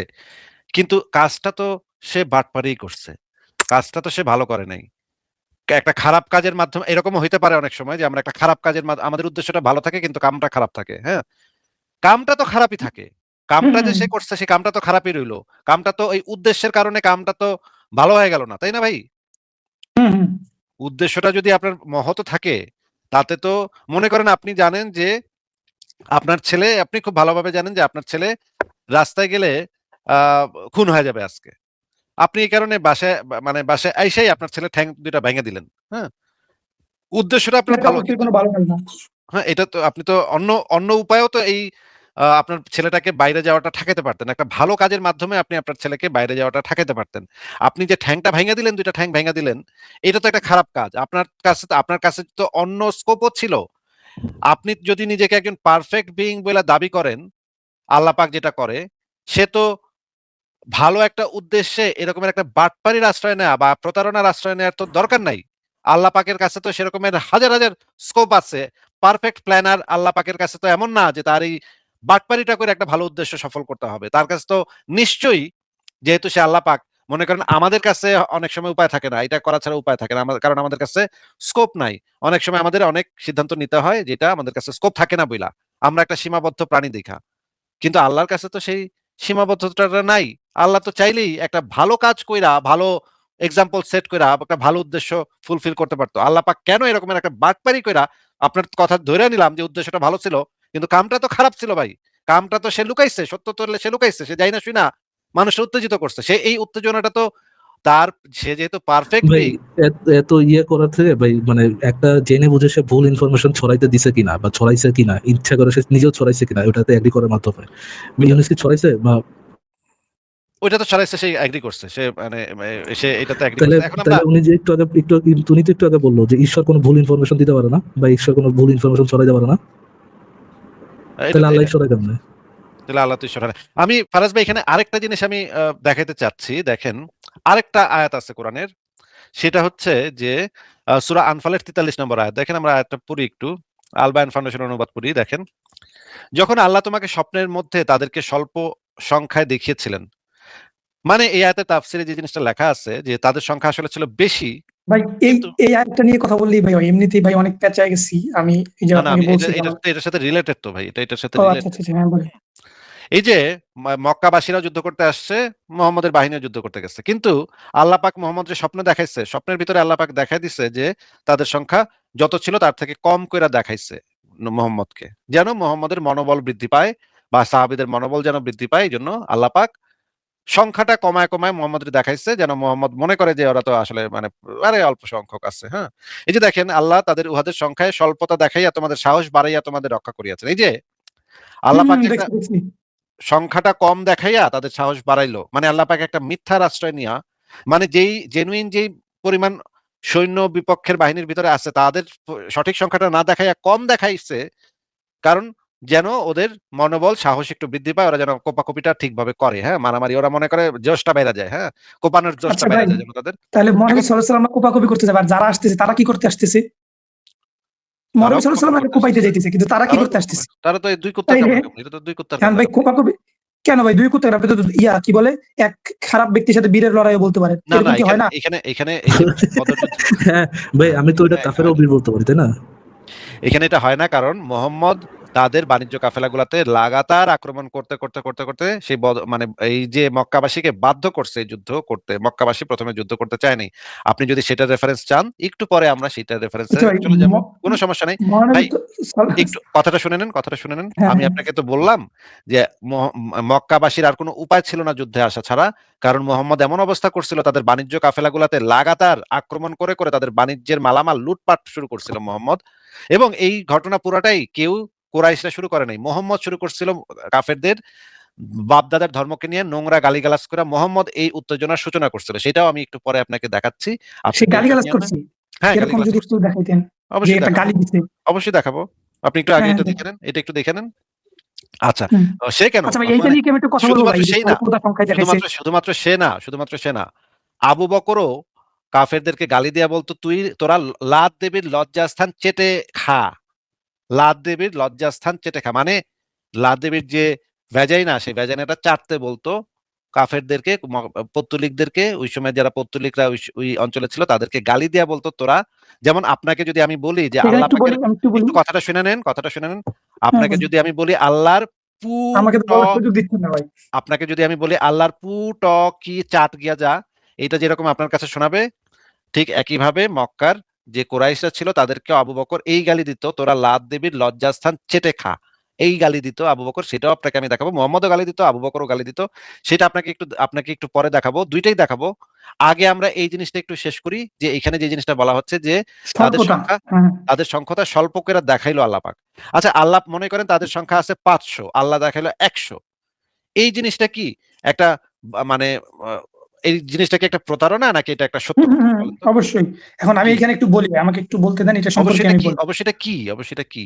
এটাই ভাই আমি বলতেছি, আমাকে একটু বলতে দেন, নাহলে আমি না কিভাবে না, বলবো? অবশ্যইটা আপনি অবশ্যই এটা হ্যাঁ, এটা কোনটার আমি একটু সাথে বলি। অবশ্যই বলছেন, তো যেটুকু শুধু আগে বলেন।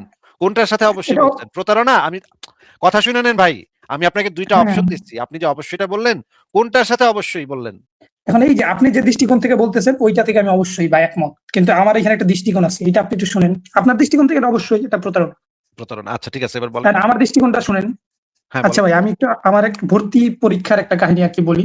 তো আমরা ধরেন ভর্তি পরীক্ষা যখন দিতাম, ধরেন একটা সিটের বিপরীতে তো আপনার অনেকজন পরীক্ষা দেয়। তো দেখা যায় একটা সিটের বিপরীতে প্রায় 200 জন পর্যন্ত পরীক্ষা দেয়, এরকম আর কি রেকর্ড আছে। তো এই 200 জনকে যাতে আমরা একটু ছোট করে দেখি। বুঝছি, আপনি হ্যাঁ, এমন ইয়া দিবেন যে আপনাকে আপনার টিচার আইসা কইছে যে আরে মাত্র 5 জন পরীক্ষা দিব। না এরকম না কিছু না, আমার একটা টিচার এটা বলে না। আমার টিচার বলছে 200 আপনার জনই টিচার দিবে। এসে কইছে, আমার টিচার আপনার বলছে টিচার 200 এসে জনই কইছে দিবে, কিন্তু যে তার পরীক্ষা মধ্যে খুবই সহজ। 190 জন লেখাপড়া করে না। না না, 190 জনের আজাইরা সিট দখল করতেছে। এরকম তেমনি একটা মিথ্যা মোহাম্মদ কথা সাল্লাল্লাহু আলাইহি কইছে। ওয়াসাল্লামের বিরুদ্ধে যারা আসছে, তাদের মধ্যে দেখা যায় যে 500 কথা 100 বলছে, যাই দেখেন বাকি 400 জন হলো গিয়ে তাদের ইমানের কাছে কিছুই না, ধুলির সাত। তো এর জন্য না আল্লাহ তাআলা না সংখ্যাটা না, কমাই দিছে। সংখ্যাটা তো মানুষ কিন্তু কথাটা কি করে। মিথ্যা কথা না সত্য কথাটা তো কথা? মিথ্যাই হলো। মানুষের এখন সংখ্যা ভাই তো আপনি দেখাইছে। দাঁড়ান, মানুষের বুঝে নিই সংখ্যা আজকে। দেখাইছে কথাটা কি সত্য কথা না মিথ্যা কথা? কোন কথা? যে ইনফরমেশনটা আল্লাহ দিচ্ছে, এটা কি সত্য কথা না মিথ্যা কথা? এটা আপনার বুঝতে হবে, আপনার কথার অনেক দৃষ্টির দিক আছে, কোন দিকে বলতেছে। কোরআন শরীফ তো একটা মানে সহজ একটা বাংলা শব্দ না, বা আরবি একটা শব্দ না যে আপনি পড়লেন আর বুঝে গেলেন। এখানে ভাই অনেক তাফসীর আছে, সত্য অনেক কথা ভাবে বলতে ব্যাখ্যা সেটা করা আছে। বোঝায়, সত্য ধরেন ধরেন হ্যাঁ ভাই, বলেন বলেন। ধরেন ধরেন আপনি একটা ধরেন আমি গালি গেলাম না, কটাক্ষ তো গেলাম না। ধরেন আপনার বাবার নাম হচ্ছে কুদ্দুস, আমি ভাই অনেক আপনি আমার ভালো বাবা মা কারণে নিয়ে কিছু বললেন না, আমার বাবা পরিবার নিয়ে মানে কিছু বললেন না, এটা আমি মানবো না। কোনো খারাপ কথা আচ্ছা, বলতেছি না, খারাপ কথা না বললে ধরেন বলতে আপনার পারেন, হ্যাঁ, খারাপ কথা না বললে কোন বলতে পারেন। আপনার ফাদার নাম হচ্ছে কুদ্দুস। ধরেন আমি হুম, হুম। আপনার যান বাঁচানোর জন্য বললাম আপনার বাবার নাম কুদ্দুস না, আপনার বাবার নাম হচ্ছে আব্দুল। বললাম আপনার যান বাঁচানোর জন্যই একটা কথা বললাম, এতে আপনার জানটা বেঁচে গেল। আমি কি সত্য কথা বললাম না মিথ্যা কথা বললাম? আপনি অবশ্যই মিথ্যা কথা বলছেন। মিথ্যা কথা বললাম। সত্য কথা জিনিসটা কি? সত্য কথা সত্য জিনিসটা কি? কথা যেটা যদি আপনি রিয়ালিটিতে বলতেন যে সত্য কথা জিনিসটা কি? সত্য হচ্ছে যেটা বাস্তবে ঘটে। বাস্তব যে ঘটনা, বাস্তব যে বর্ণনা সেটাকে বলে আচ্ছা ধরেন ভাই সত্য। আরেকটা যেটা কথা, রিয়ালিটি কথা শেষ এখন করে ভাই নেই, তারপর আমি রেসপন্স করো। কথা শেষ আমি করে তো ভাই নেই। রেসপন্স করার টাইম কথা পাইছি না।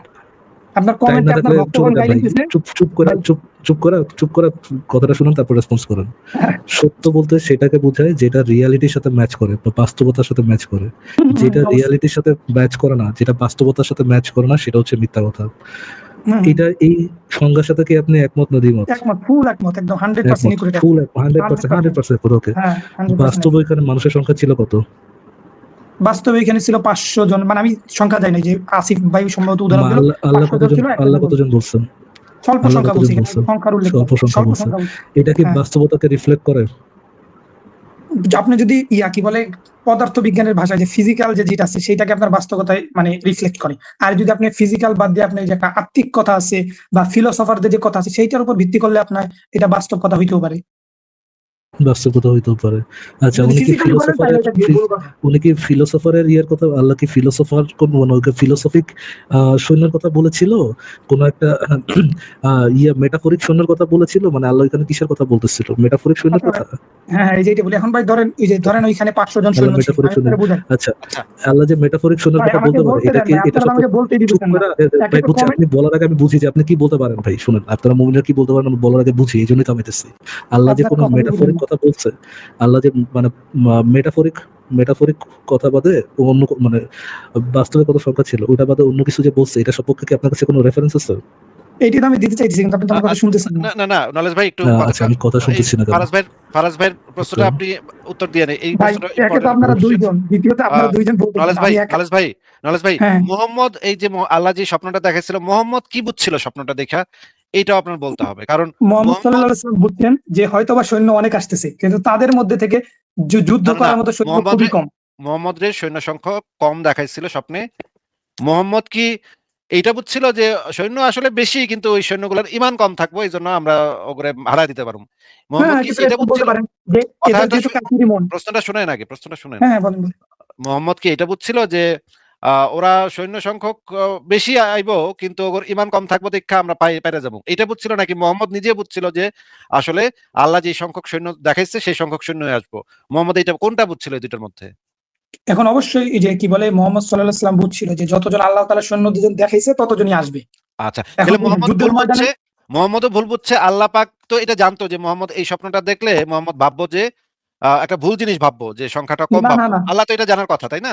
সংখ্যা তো ভাই এক্স্যাক্টলি দেখাইছে আপনাকে, ফিজিক্যালি হয়তো বা কম দেখাইছে। সংখ্যা এখন ধরেন ভাই আপনি, আমি আপনারে বুঝি, সংখ্যাটা তো এখন ধরেন এক্স্যাক্টলি আপনার 100 দেখায়নি জন তো। সৈন্য আছেন সংখ্যা ভাই, আপনার এক্স্যাক্টলি ধরেন দেখায়নি, মিথ্যা কথা বলতেছেন কেন? সংখ্যা তো এক্স্যাক্টলি যতজন ছিল ততজন দেখায় নাই, কম দেখাইছে হ্যাঁ আল্লাহ কম পাক। এবং দেখাইছে আল্লাহ পাক জানতো, ফিজিক্যালি। আল্লাহ পাক জানতো যে মোহাম্মদ এই কম সংখ্যক দেখে ভাববো যে কম সংখ্যক সৈন্য আইতাছে। এটাও আল্লাহ পাক জানতো, এবং এটা যাই না শুনেই আল্লাহ পাক এই স্বপ্নটা দেখাইছে যেন মোহাম্মদ একটা ভুল ইনফরমেশন পায়। মোহাম্মদের কাছে একটা ভুল ইনফরমেশনটা তো ভুল ছিল না ভাই, ইনফরমেশনটা তো ভুলই ছিল। ভুল ছিল না। এখন ভাই আমি সঠিক আপনাকে ছিল, সহজ ভাষায় বুঝাই। সঠিক ছিল। ধরেন ইনফরমেশনটা 100 জন সৈন্য আচ্ছা নলেজ ভাই, ভাই, দেখেন ইনফরমেশনটা সঠিক ছিল। আমি আপনাকে একটা সুযোগ দিব। আপনি এটা প্রমাণ করতে যে আপনি একটা পিওর জাতবাটপার কি জাতবাটপার না। হ্যাঁ, ইনফরমেশন যে সঠিক ছিল, মোহাম্মদকে যে অ্যাকচুয়াল সঠিক ইনফরমেশন দিয়েছিল আল্লাহ, এইটা আপনি যেখান থেকেই পড়েছেন, যেটাই আপনার রেফারেন্স, আপনার মুখের কথা লাথি মেরে ফেলা দেন, আপনার মুখের কথা 2 পয়সার দাম নেই কারো কাছে নেই। জাস্ট আপনার রেফারেন্সটা দেখতে যাচ্ছি যে আপনি কোথা থেকে পড়ছেন। আপনি যদি রেফারেন্স বের করতে না পারেন আমাদেরকে বলবেন, আমরা বের করব কোথা থেকে পড়েছেন যে মোহাম্মদকে এক্সাক্ট সত্য জিনিসটাই আল্লাহ দেখিয়েছিল। আপনার রেফারেন্সটা বলুন ভাই আমি আগেই বলছি যে আসিফ ভাই যে কি বলে আয়াতটার কথা বলছো, ওই আয়াতটা আমি আগে কখনো শুনি নাই। তো আপনাদের কথা আচ্ছা, ইনস্ট্যান্ট এক সেকেন্ড বুঝে নেই আপনি এই মানে আয়াতটাই আসিফ ভাই, জীবনে শুনে বুঝে নেই নলেজ ভাই, বুঝে নেই। আপনি যে আয়াতটা নিয়ে ব্যাখ্যা করতেছেন ওই আয়াতটাই শুনেন নাই জীবনে, প্রথমবার সেখানে শুনলেন, এটা বলতেছেন হ্যাঁ আপনি? প্রথমবারই শুনছি, হ্যাঁ আচ্ছা, প্রথমবারই শুনছি। এখন আপনি যে এক্সপ্লেনেশন দিচ্ছেন, আপনার মন এটা আমার গড়া জ্ঞানের থেকে। শাট দ্য ফাক আপ। আপনার মন গড়া ব্যাখ্যা ছাড়া অন্য কোন এটার যে বাস্তব কোনো আছে, এটার যে ইসলামিক কোনো আপনার ইসলামিক উপায়ে যে এটা একটা সঠিক ব্যাখ্যা, এটা ধরে নেওয়ার কোনো জাস্টিফিকেশন আছে? ইসলামিক উপায়ে এটা একটা সঠিক ব্যাখ্যা, এটা ধরে নেওয়ার কোনো জাস্টিফিকেশন আছে? ভাই এটা জাস্টিফাই করার জন্য আপনার কোনো লেখার দরকার নেই, আপনি নিজে চিন্তা করেন তাইলে তো বুঝতে আমি পারবেন। যেটা জিজ্ঞেস করছি আমি যেটা জিজ্ঞেস করছি রিপিট কর বেটা, না না আমি যেটা ইসলামিক জিজ্ঞেস কোনো করছি কিছু নাই, আমার ইসলামিক কোনো প্রশ্নটা কিছু রিপিট নেই। কর, গাধা কথাকার, এটা রিপিট কর, আমি কি প্রশ্ন করছি রিপিট কর। এই যে আপনি আমার গাধা বললেন, এটা বিপরীত যে আগে আপনারা গাধা বলি, আপনিও স্বাধীন চেতনার মানুষ, আমিও আপনি স্বাধীন যে চেতনার। আব্দুল্লাহ বলতে আমি পারেন, একবার আপনার বলে দিলাম আব্দুল্লাহর কথার আমার কাছে ফারাজ অন্য ভ্যালু গাধা। থাকবে না। আপনি আপনাকে জিজ্ঞেস করছি যেই আমি যে প্রশ্নটা করছি প্রশ্নটা রিপিট করেন, প্রশ্নটা কি করছে আপনাকে? আপনি প্রশ্ন করছিলেন, একটু দাঁড়ান, একটু মনে করে নি ভাই, পরীক্ষা দিয়ে আসছি তো আজকে আমি একটু চাপ আছে। আমি প্রশ্ন করছি বলেন। আপনি যে এক্সপ্লেনেশন দিচ্ছেন এই হ্যাঁ এই যে ইসলামিক কোনো ইয়ে আছে নাকি? হ্যাঁ হ্যাঁ, না না ভাই আমার এটা কাছে কি আসলে এখন ইসলামিক নাই। নাই, না, এটা কি তাহলে আপনার মন গড়া ব্যাখ্যা ছাড়া কোন না না এটা মন অথেন্টিক? করা ব্যাখ্যা না, এটা আমার বাস্তবিক জ্ঞানের থেকে আমি লেট বলছি, মি বাস্তবিক জ্ঞান। Fucking finish. ইসলাম সম্পর্কে এটা আপনার মন গড়া ব্যাখ্যা ছাড়া এটা বাস্তবিক কোনো ইসলামিক রেফারেন্স মানে ইসলামিক কোনো রেফারেন্স আছে এটা ধরে না, নেওয়া কি না, কোনো জাস্টিফিকেশন আছে? না, নাই। আমার কাছে এখন ইসলামিক তাইলে ভাই রেফারেন্স নাই। ভাই একটা রিকোয়েস্ট ভাই, ইসলাম সম্পর্কে যেহেতু আপনি এই আয়াতের জীবন প্রথম শুনছেন এবং আপনি যেহেতু আয়াতের ব্যাখ্যা নিজের পাছা থেকে বের করে দিচ্ছেন, যেটা পাছা থেকে বের করছেন ওটা আবার ভিতরে না, তাড়াতাড়ি ভিতরে নেন ভাই। আমি যদি একটা আয়াত আপনাকে দেই ভাই, এই যে আপনি আমাকে বের করে দিবেন, আমাকে শুনে না আগে বের করে দিব তো আপনাকে, বাট আগে কথাটা বুঝে বের করে দিয়ে ভাই লিখেন যে পালিয়ে গেল মুমিন ভাই, দেখেন কিভাবে। হ্যাঁ নাটক আপনি করেন, পরে করেন, আমি আগে শুনে নেন তারপর এইটাই নাটক লিখেন করেন। ভাই, সুন্দর একটা ঠিক আছে, ক্যাপশন। লিখবো সমস্যা নেই ভাই, একটু আগে শুনে নেন, নাটকটা একটু কম করে আগে ইয়েটা শুনে নেন। যেটা বলতেছি, যদি আমি ইসলাম সম্পর্কে কোনো একটা এক্সপ্লেনেশন মানে কোনো একটা আয়াত দেই, আয়াত দিয়া কোনো ধরনের কোনো তাফসিরে না যে ওটা যদি নিজের মতো সেফ এন্ড সেফ নিজের মতো ব্যাখ্যা করি, কোনো ধরনের কোনো রেফারেন্স না দেখাই, আপনি কি ওটাকে একসেপ্ট করবেন, ইসলামিক ব্যাখ্যা হিসাবে একসেপ্ট করবেন নাকি ইসলামিক ব্যাখ্যা হিসাবে একসেপ্ট করবেন না? আচ্ছা ভাই এখন আমি একটু বললাম, ওই আয়াত সম্পর্কে যদি আমি একেবারেই না জানি ভাই, তাহলে আমার একসেপ্ট করবেন নাকি একসেপ্ট করবেন না? ভাই হ্যাঁ না দিয়ে তো সবকিছু প্রশ্নের উত্তর দেওয়া যায় না ভাই। আমি যদি আপনাকে জিজ্ঞাসা করি করবেন না ভাই, আপনি এখানে দুইটাই অপশন থাকে, ইদার একসেপ্ট করবেন আর একসেপ্ট করবেন না। একসেপ্ট করার কিছু কারণ থাকতে পারে, না করার কারণ থাকতে পারে। ভাই আমি আপনারা আপনাকে যদি জিজ্ঞেস ফোর্থ দিয়ে অপশনের দিকে ঢেলে দেন, এটা তো ভাই কেমন না বিষয় না। আমি যদি আপনাকে বলি ভাই আপনি কি মিথ্যা কথা বলা বাদ দিছেন, আপনি কেমনে লোয়ার টিয়ার গোবরগণের মতো কথা বলাটা নেসেসারি না। এইগুলো তো আপনারা করতেছেন, আপনারা আমার একটা অপশনের দিকে ঢেলে দিচ্ছেন। আপনি যে কথাটা বলতেছেন সেটা হচ্ছে লোডেড কোশ্চেন, আমি আপনাকে কোনো ফলস ডাইকটমিও দিতেছি না। লোডেড তো নাই এটার মধ্যে কোনো ফলস ডাইকটমিও দিচ্ছি না, আমি আপনাকে একটা ট্রু ডাইকটমি দিচ্ছি। ট্রু ডাইকটমি কি? আমি যদি কোনো একটা ইসলামের কোনো একটা আয়াতের এক্সপ্লেনেশন কোনো ধরনের তাফসীর ছাড়া নিজের মতো করি, কোন একটা আয়াতের ব্যাখ্যা কোনো ধরনের তাফসীর ছাড়া নিজের মতো করি, ওটাকে কি আপনি সঠিক ব্যাখ্যা হিসাবে গ্রহণ করবেন নাকি করবেন না? করার কারণ থাকতে পারে, আপনার কাছে না করার কারণ থাকতে পারে। আপনি আমাকে এতটুকু বলেন যে এটা আপনি করবেন নাকি করবেন না, একসেপ্ট করবেন নাকি করবেন না। এখন ভাই যদি এটা এমন একজন ব্যাখ্যা করে যার বাস্তবিক জ্ঞান অনেক বেশি, তারপর অভিজ্ঞতা অনেক বেশি, তাহলে আমি গ্রহণ করতেও পারি। আর যদি মানে এমন হয় যে না তার জ্ঞান একেবারেই নাই, কোনো ধরনের তাফসীর ইসলামিক রেফারেন্স দেখানোর দরকার নেই, বাট নিজের মতো যদি ব্যাখ্যা করে আপনি এটা একসেপ্ট করবেন। নিজের মতো ব্যাখ্যা করা বলতে যদি তার জ্ঞান বেশি মানে একেবারে অভিজ্ঞ থাকে, সে যদি কখনো দেখি যে সত্য কথাই বলে সবসময়, মিথ্যা কথা বলে না, তাহলে আমি অবশ্যই বিশ্বাস করবো। মানে ওটার জন্য আপনার কোনো রেফারেন্স, ইসলামিক রেফারেন্সের দরকার নেই, কোনো রেফারেন্সের দরকার নাই। যদি আমি একজনকে বিশ্বাস করি, যেমন মহানবী সাল্লাল্লাহু আলাইহি ওয়াসাল্লাম বলছেন, সাহাবীরা রেফারেন্স ছাড়াই বিশ্বাস করতেন। ওটা তো নিশ্চয়ই ধরেন আপনার যদি ইসলামের বিপক্ষে গেলেও আপনি এটাকে একসেপ্ট করবেন নাকি? ওই তার যদি নলেজ যদি বেশি হয়, সত্য কথা বলে, যদি জ্ঞানী কোনো ব্যক্তি বলে এবং ইসলামের বিপক্ষে বলে, সেটাও তো আপনি গ্রহণ করবেন নাকি? এখন আপনি যদি এটা প্রমাণ করতে পারেন ওই জ্ঞানী ব্যক্তি কখনো জীবনে মিথ্যা কথা বলে নাই, 100% সত্য কথা বলছে, তাহলে আমি বিশ্বাস করবো। বা সে কোনো খারাপ কাজ করে না। এটা জনতার কাছে ছেড়ে দিলাম যে আপনারা জাত বাটপারা অ্যাকচুয়ালি একটু আগে যেই মানে ফটফটায়া ইসলাম সম্পর্কে যে ইয়েগুলো দেখাইলেন, যে আপনার কারুকার্যগুলো দেখাইলেন, কোনো ধরনের ইয়া ছাড়া পাশা থেকে বের করে যে এক্সপ্রেশন গুলো দিলেন, এরপরে আপনাদের মতো জাত বাটপারদের কথা একসেপ্ট করার মানুষের কাছে কোনো রিজনিং আছে কিনা এটা মানুষের কাছে ছেড়ে দিলাম। বাট আমি নিলাম, যেহেতু আপনি বলেছেন আমি কথাটা নিলাম। জি আসিফ ভাই, আপনার যদি কিছু বলা থাকে বলতে পারেন। আমার আর কিছু বলার নেই ফারাজ ভাই, আমি তাহলে একটু ঘুরে আসি। ফারাজ ভাই আপনি তাহলে এর সাথে কথা শেষ করে যান, শেষ করে ঘুরতে যান ভাই, আমার ওনার সাথে কথা শেষ। নলেজ ভাই আপনার সাথে মানে আপনাকে অনেক কিছু দেখাইলাম, অনেক কিছু দেখানো হলো এবং আপনার কথা শুনলাম যতটুকু শোনা যায়। আমাকে লাস্ট 1 মিনিট বলার সুযোগ দিবেন কি? 1 মিনিট, জাস্ট 1 মিনিট বলে আমি একাই নিজে বের হয়ে যাব। আচ্ছা ঠিক আছে আসিফ ভাই জান আপনি, তাহলে আমি ওনার সাথে কথা শেষ করে দিচ্ছি। আচ্ছা ওনার সাথে সময় দেন, উনি 1 মিনিট বলে আমি আসতেছি তাহলে।